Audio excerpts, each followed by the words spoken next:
네, 글로벌 시장 상황 외신반으로 살펴보는 월가 브리핑 순서입니다. 윤유라 캐스터 나와 있습니다. 자, 오늘 미국 시장의 가장 큰 이슈 아무래도 FOMC 회의였을 텐데요. 만장일치로 기준금리를 동결했다면서요? 네, 기준금리가 동결되면서 뉴욕 증시 3대 지수 모두 하락했지만 장기적으로는 증시에 도움이 될 수 있을 만한 문구가 숨겨져 있다고 하는데요. 어떤 문구일까요? 함께 알아보시죠. 기준금리가 동결됐지만 다음 달 금리 인상 가능성을 시사하면서 뉴욕 증시 하방 압력으로 작용했습니다. 그러나 전문가들은 장기적으로 뉴욕 증시가 랠리를 이어갈 것으로 보고 있습니다. 연준은 오늘 시장의 예상대로 금리를 동결했습니다. 하지만 연준이 미국 경제에 대한 평가를 상향해 다음 달 금리 인상 가능성을 강하게 시사했죠. 연준은 정책 성명서에서 경제 활동이 강한 속도로 성장했다고 진단했습니다. 이어서 여기 빨간색으로 표시된 줄 보이시죠? 노동시장이 grow strongly, 강해졌고 경제 활동도 강한 속도로 확장되고 있다고 평가하고 있습니다. 사실 오늘 발표된 성명은 지난 9월과 별반 다르지는 않은데요. 연준은 추가적으로 점진적인 기준금리를 인상하는 것이 경제 활동의 확장을 도울 것이라고 진단하고 있습니다.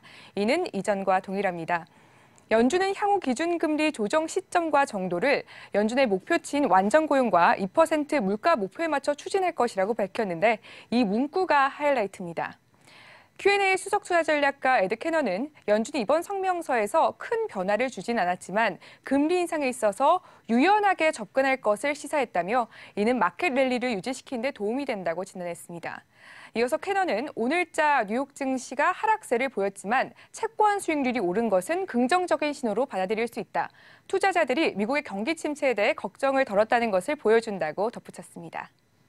네, 자, 이제 미국 시장은 12월 이어질 FOMC 회의를 주목하고 있습니다. 올해 4번의 금리 인상을 예고한 바 있기 때문에 12월 FOMC 회의에서는 금리 인상이 거의 유력시 되고 있는데요. 향후 시장에 강한 영향을 줄 이슈인 만큼 주목해서 살펴볼 필요가 있겠습니다. 자, 그리고 미국 시장은 10월과는 확연히 다른 움직임이 11월에 나타나고 있는데 오늘은 비록 좀 하락 마감했지만 어제는 다우지수가 500포인트가 넘게 올랐거든요. 이 때문에 강세장에 접어들었다 이런 분석이 함께 나오고 있습니다. 어떻습니까? 네, 10월에 베어마켓이다 했을 맞습니다. 때 정말 마음이 이렇게 곰처럼 흉폭해졌던 게 엊그제 같은데 네. 이제 불마켓에 진입했다고 합니다. 큰 손들이 돌아왔다고 하는데요. 어떤 내용인지 알아보시죠.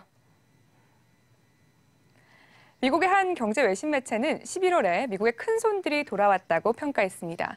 3, 4분기 실적 발표 이후 자사주 매입을 결정하는 기업들이 줄을 잇고 있다는데요. JP모건의 마르코 콜로나빅은 11월은 최대의 자사주 매입의 달이 될 것이다 라고 밝히는 모습이었습니다.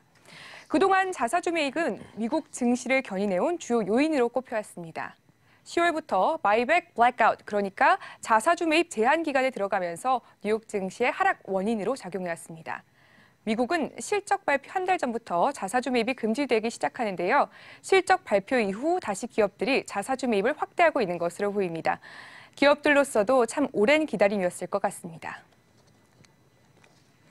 트림탭스 인베스트먼트 리서치에 따르면 지난 4주간 실적 발표가 끝나자마자 기업들은 하루 평균 33억 달러의 자사주 매입을 발표했는데 이는 지난 3년간 보인 속도 중 가장 빠릅니다. 특히 머크와 웰스파고는 전체 자사주 매입 규모의 43%를 차지하는 것으로 조사됐습니다. 골드만삭스에 따르면 S&P 500 기업 중 상반기에 자사주 매입이 51% 증가하는 것으로 알려졌습니다. 내년도 자사주 매입은 9,400억 달러로 지금보다 22%가량 늘어날 전망입니다. 자사주 매입에 참여한 가장 유명한 인물로는 워런 버핏이 있는데요. 지난 8월 10억 달러에 달하는 자사주 매입을 발표한 바 있습니다. 일부에서는 워런 버핏이 부호가 된 이유가 자사주 매입 때문이다라고 보고 있는 만큼 다른 기업과 버핏의 행보를 기대해보겠습니다. 네, 자, 그럼에도 불구하고 시장의 변동성은 항상 존재하죠. 미중 간의 무역 분쟁, 또 미국 내 정치적 불확실성 요인이 산재해 있기 때문에 조심을 하시는 것이 좋겠고요. 윤유라 캐스터도 11월에는 곰보다는 황소처럼 좀 앞으로 나아가셨으면 좋겠네요. 네, 저도 정말 그랬으면 좋겠습니다. 네, 맞습니다. 자, 외신반의 윤유라 캐스터와 함께했습니다. 고맙습니다.